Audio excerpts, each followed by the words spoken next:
Aucune situation ne peut interdire à Dieu d'avoir accès et rendre impossible une fraîche manifestation de sa gloire.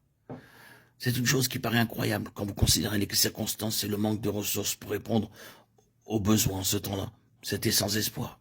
D'ailleurs, cela avait brisé le cœur de Jérémie et Dieu, dans sa colère, avait détruit Jérusalem et déporté son peuple loin. Que pouvons-nous espérer dans une telle situation? Mais au beau milieu de tout cela, Ézéchiel déclare: j'eus des visions divines.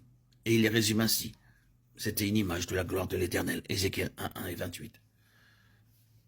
Aussi difficile que cela puisse être pour nous de nous approprier tout cela et de réellement y croire, il y a un enseignement pour nous. Nous sommes parfois bien près de désespérer de la situation. Permettons-nous donc que ce soit pour nous comme un message du Seigneur dans nos propres vies ou dans le lieu où nous sommes.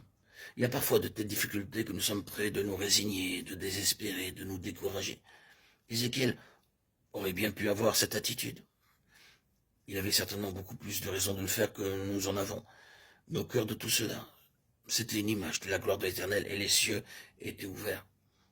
Ézéchiel 1, 1, 28. Nous avons déjà beaucoup parlé des cieux ouverts. Tout ce que nous dirons pour le moment, c'est que quand les grands cieux sont ouverts, c'est une chose très encourageante. Et cela, malgré les situations.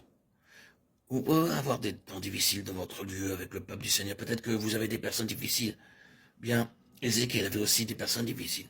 Vous pouvez avoir beaucoup de sujets de découragement. Il peut même y avoir des choses que vous ressentez comme étant mal faites, et ainsi de suite. Et cependant, quand vous vous retrouvez pour l'adoration du Seigneur, il y a un sens merveilleux de l'onction, car alors, vous vous préoccupez seulement du Seigneur.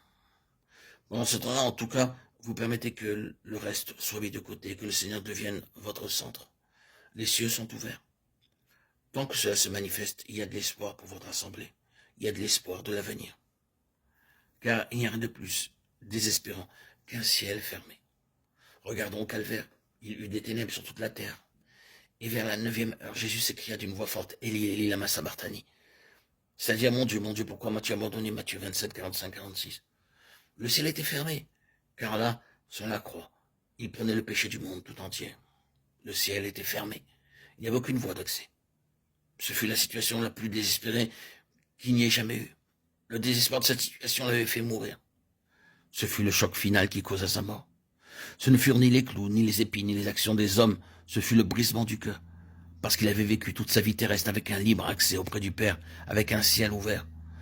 Tous ces jours durant, il avait été en communication avec le ciel, avec le Père. Il n'avait jamais connu jusqu'alors un seul moment de ciel fermé. Alors que tout se terminait, il n'y avait plus aucun accès, aucune réponse, aucune voix qui répondait. Un ciel fermé. C'est désespérant. Si vous et moi, nous avons une quelconque réponse à la prière, le moindre témoignage ou la plus petite indication que le Seigneur ne nous a pas abandonnés, qu'il nous soit donné d'en haut, qui descende sur nous, si nous avons quelque chose de cela, alors le ciel est encore ouvert et c'est plein d'espoir pour l'avenir. Chérissons le ciel ouvert dans nos temps d'adoration. Beaucoup d'ombres peuvent perdurer, beaucoup de choses difficiles, des situations comme pour Ézéchiel peuvent subsister. La perplexité ou les problèmes, les difficultés ou les souffrances. Mais quand nous sommes ensemble et que nous portons notre attention sur le Seigneur, nous sentons sa présence. Ce qui est notre ciel ouvert, et un ciel ouvert est toujours le signe qu'il y a encore de l'espoir, qu'il y a encore un avenir pour la gloire.